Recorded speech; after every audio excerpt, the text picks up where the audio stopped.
मनुष्य ने विज्ञान की तरक्की के नाम पर प्रकृति को लूटा। हर नदी सूख गई, हर जंगल राख हो गया, हवा जहरीली और मिट्टी बंजर। मनुष्य ने प्रकृति को मशीनों की तरह समझा, पर वो भूल गया कि पृथ्वी एक जीवित चेतना है। ये है सन 2125। पृथ्वी की चुप्पी टूटी। अब पृथ्वी ने उत्तर देना शुरू किया। मशीनें खुद ब खुद फेल होने लगी, बिजली ग्रिड्स फटने लगे, एआई सिस्टम्स ने खुद को बंद करना शुरू किया। विज्ञान अब काम नहीं आ रहा था। प्रकृति ने खुद को रीसेट मोड में डाल दिया। सैटेलाइट्स टूटकर गिरने लगे, हर शहर में घना कोहरा, और फिर चुप्पी। 2125 की पीढ़ी डर में जी रही थी। खाने को अन्न नहीं, पीने को पानी नहीं। अब युद्ध नहीं, पानी के छींटों के लिए कत्ल होने लगे। जन्म होती है एक आशा। अपूर्वा, पहाड़ों के एक गांव की युवती, जहां अभी भी एक छिपा जल स्रोत था जिसे उसके पूर्वजों ने छिपा कर रखा था। अपूर्वा को कहा गया था कि पृथ्वी को फिर से जीना है तो इंसान को बदलना होगा। अपूर्वा की यात्रा शुरू होती है। 2125 का अब एक ही मिशन था, हर जगह मिट्टी को जगाना, बीज को बोना और उन असली विज्ञानों को वापस लाना जो धरती के साथ चलते थे, जैसे पुरानी वैदिक कृषि, जल संतुलन और ऊर्जा की शुद्धता। गांव की लड़की अपूर्वा शांत झरने के किनारे बैठी है, हाथ में पुरानी किताब, कुछ सोच रही है। मैं किसी भी तरह से इस पानी के स्रोत को राव के हाथ नहीं लगने दूंगी। अपूर्वा के हाथ में उसके पुरखों की दी हुई किताब होती है। पुरानी जल मानचित्र पुस्तक खुलती है। उसमें चमकते नीले अक्षर, पानी की बूंद जैसी आकृतियां उभरती हैं। एक लालची वैज्ञानिक जो दुनिया पर राज करना चाहता है, हाईटेक लैब में एआई ड्रोन तैयार कर रहा है। गांव का अकेला सूखे मैदान के बीच विशाल बरगद का पेड़, नीचे थके हुए ग्रामीण, चारों ओर धूल और बंजर जमीन। गांव वाले बिना पानी के व्याकुल हो रहे हैं। अपूर्वा एक पहाड़ी रास्ते पर चल रही है, कंधे पर थैला, हाथ में जल मानचित्र, मन में सोच, किसी तरह जल स्रोत को बचाना।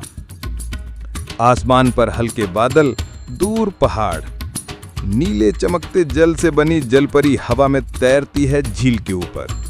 अपूर्वा मंत्रमुग्ध हो देख रही है। अचानक अपूर्वा को होश आता है, कहती है, ये तो मेरा भ्रम है, लगता है इस किताब का असर है। तभी अपूर्वा सामने एक गांव देखती है। टूटी हुई नहरें, सूखे खेत, धूल उड़ती हवा में, खाली मकान, बंद कुएं। राव अपने रोबोट्स और लेजर मशीन से पेड़ों को काटता है। पीछे आग और धुआं। वो चिल्लाता है, मैं अब इन कीड़े मकोड़े इंसानों को कभी चैन से जीने नहीं दूंगा। हा हा हा हा। बूढ़ी दादी उंगली आसमान की तरफ उठाए कहती हैं, धरती सब देख रही है, शैतान ये बुराई का रास्ता छोड़ दे, नहीं तो तेरा सब कुछ नष्ट हो जाएगा। अपूर्वा अब एक गुफा के द्वार पर पहुंच गई थी। पहाड़ की पुरानी गुफा, दीवारों पर जल चिन्ह। अपूर्वा मंत्रहिंडा, सुगुंदा पंटपकमुंते, हाइदेसा जांजले, उत्पापति समय हम पढ़ते हुए छुपे दरवाजे को खोलती है। तभी चमत्कार होता है। चट्टानों से फूटती नीली स्वच्छ जलधारा, चारों ओर फूल उगने लगते हैं। अपूर्वा को हवा में ठंडक का एहसास होता है। उसी समय राव के ड्रोन और मशीनें जल स्रोत को घेरती हैं। राव चिल्लाता है, ये पानी अब मेरा है। अपूर्वा जल स्रोत के आगे खड़ी हो जाती है। उसका शरीर नीली रोशनी से भरने लगता है। बिजली गिरती है, मशीनें जलकर राख हो जाती हैं, पेड़ उगने लगते हैं, मिट्टी फटती है। राव के सारे रोबोट्स और ड्रोन जल जाते हैं। उसकी बरसों की मेहनत बेकार हो जाती है। राव घुटनों पर गिरकर रोता है। पीछे अपूर्वा की चमकती छवि। अपूर्वा कहती है, तुमने हमेशा लोगों का बुरा सोचा। अगर तुम अपनी टेक्नोलॉजी को लोगों के भलाई में लगाते तो आज तुम्हारा ये हाल ना होता। अब अपूर्वा के साहस की वजह से फिर से बारिश शुरू होती है। बच्चे मिट्टी में बीज बोते हैं, पानी बहता है, नई बीजों से कोंपलें निकलती हैं। शहरों में होलोग्राम में अपूर्वा की कहानी, गांवों में गायक धरती की बेटी गीत गाते हैं। पृथ्वी फिर से हरी, हरा मैदान, झरने, हवा में उड़ती पंछी, लोग मुस्कुरा रहे हैं।